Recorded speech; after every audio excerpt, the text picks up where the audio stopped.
তোমরা দুজনে কেন আমাকে বকছো তা আমি কিছুই বুঝতে পারছি না। তা বুঝবে কি করে শুনি? বোঝার ইচ্ছা থাকলে তো। ঘরে খাবে আর পাড়ার মোষ তাড়িয়ে বেড়াবে, এসব আর চলবে না, বুঝলি? তাহলে আমি কি করব? বাজারে দুটো দোকান তো তোমরা দুজন দেখাশোনা করো, আমার তো কিছুই নেই। তা আমরা কি করব শুনি? পৈতৃক বাড়িটা 3 কোণা, তাই 3 জনের 3 দিকের ঘর, কিন্তু দোকান তো দুটো বই 3টে নয়। আর আমরা দুজন বাবার বড় আর মেজো ছেলে, তা আমাদেরই তো দোকান দুটো প্রাপ্য, তাই না রে মেজো? হ্যাঁ বড়দা, এই বুধোর কপালে দোকান নেই তো আমরা কি করব? তাতে আমার কোনো দুঃখ নেই। মারা যাওয়ার আগে বাবা তো বলেই গিয়েছিলেন তোর দুটো দাদা ওরাই সব দেখে নেবে, তোর কোনো চিন্তা নেই। মাকে তো চোখেই দেখিনি, এখন তোমরাই আমার সব। তা বটে, কিন্তু আমরা দুজন সারাদিন খাটবো আর তুই গায়ে হাওয়া লাগিয়ে ঘুরে বেড়াবি, সে তো চলতে পারে না। নিজের ব্যবস্থা বা নিজে করতো দেখি। আমার আবার কি ব্যবস্থা? জমিতে যা ফসল ওঠে তার 3/1 যা পাই তাতেই আমার চলে যায়। নিজে রান্না করে খাই আর একটু গ্রামের সবার খোঁজ খবর নিই। কিন্তু এভাবে আর কতদিন চলবে? আমাদের দুজনের সংসার বড়, খরচও অনেক বেশি। এই বুধোর কপালে দোকান নেই, তা আমরা কি করব? জমির ফসলের 3/1 আমাদের হয় না। হয় তুই কাজকর্ম কর, বিয়ে থা করে সংসার কর, না হলে ফসলের ভাগ আমাদের ছেড়ে দে। হ্যাঁ, আমারও তাই মত। কিন্তু আমি তাহলে খাবো কি? সে তুই বুঝে নে গিয়ে উপার্জন কর, তাহলে আমরা তোকে বিয়ে দিয়ে বউ ঘরে তুলবো। আচ্ছা, উপার্জন করব, কিন্তু কিভাবে? বাবার সব সম্পত্তি তো তোমাদের দুজনের কাছে। এই খবরদার বুধো, ছোট ভাই ছোট ভাইয়ের মতো থাক, আমাদের ভাগ বটারার দিকে নজর দিবি না। আর তুই কি উপার্জন করবি তার নিজে ঠিক কর গিয়ে। করতে চাইলে কাজ কি আর কম আছে? আচ্ছা, তোমরা যখন চাইছো আমি কাল সকালেই বেরোবো, গ্রামে গ্রামে ঘুরে বেড়াবো, দেখি কোথায় গিয়ে কিছু উপার্জন করতে পারি। তাই যা, ভালো উপার্জন করে ফিরে এলে আমাদের কথা মতো তোর বিয়ের ব্যবস্থা করব, না হলে আর এ বাড়িতে ফিরে আসার দরকার নেই।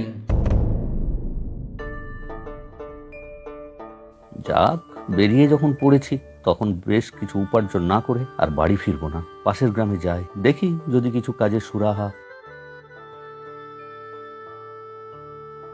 এই যে খুড়ো, প্রণাম। বাপু, তোমাকে তো চিনতে পারলুম না। আগে আমি বুধন, সবাই বুধো বলে ডাকে, ওই পূব গাঁয়ে থাকি। তা বেশ, তা বেশ। তা এই গায়ে কি মনে করে? আগে রোজগারের আশায়। আমাকে কিছু কাজ দেবে খুড়ো? হায় কপাল, আমি গরিব মানুষ, কোনো মতে দিন কাটাই। বাড়িঘর দেখছো না, ভেঙে গিয়েছে, সারানোর পয়সা নেই। আমি আর কোথা থেকে তোমাকে কাজ দেব বলো তো? আচ্ছা, তাই তো, কুড়ে ঘরটা না মেরামত করলে তো ভেঙেই পড়বে। আচ্ছা খুড়ো, ওই বাঁশ গাছগুলো নিশ্চয়ই তোমার? হ্যাঁ বাপু, আমারই। আমাকে একটা কাটারি দাও দেখি, আমি দুটো বাঁশ কেটে তোমার ঘরটা মেরামত করে দিচ্ছি। আমার কাছে তো তোমাকে দেওয়ার মতো পয়সা নেই। খামোকা পরিশ্রম করতে যাবে কেন? না না, পয়সা দিতে হবে না। জানো তো খুড়ো, আমার কোনো কাজ ছিল না তো, তাই আমি রোজ গ্রামে ঘুরে বেড়াতাম। এক ঘরমী দাদার কাছে ঘর বানানোও শিখেছিলাম। তুমি শুধু আজ রাত্রে তোমার ঘরে থাকতে দিও। আচ্ছা, তাই হবে। ঘরে যা আছে তাই দিয়ে আমি দুজনের রান্না করছি।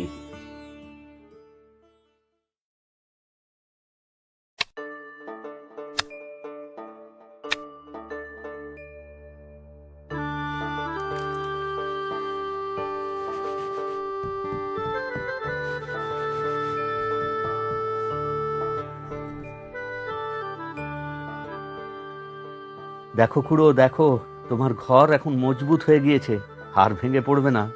বাহ, তাই তো দেখছি। এবারে এসো, চারটি খেয়ে নাও তো দেখি। শুধু ডাল ভাত কিন্তু। সময় ডাল ভাত, আর কি চাই? বাহ, এই তো কাঁচা পেঁয়াজ আর কাঁচা লঙ্কাও আছে। আহা, অমৃত। তা বাপু, তোমার বাড়িতে কে কে আছে শুনি?